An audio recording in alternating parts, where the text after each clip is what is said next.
waxaanu saaka halkaan isugu nimid inaanu fulino amar hore u jiray dakareeta madaxweyne oo taalay oo aanu saaka dardar gelinayno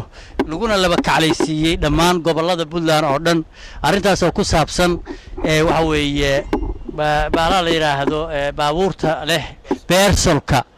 waxaa laga soo saaray go'aankaas waa jiray awal hore buu u jiray waa laba kacleeyay dhammaan dadweynaha sharafta leh ee deegaanka iyo dalkaba jooga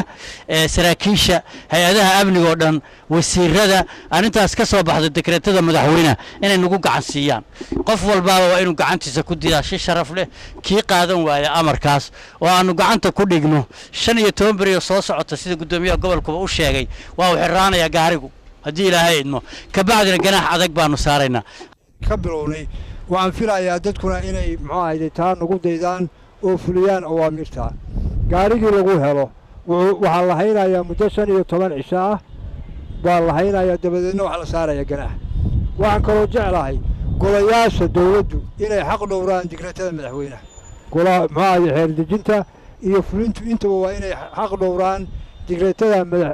madaxweynaha annagu siday tahay baan u fulinaynaa waxa weeye qofna uga heegaysan mayno sida ay tahay baan digreetada madaxweynaha oo ay ugu qoran tahay baan u fulinayna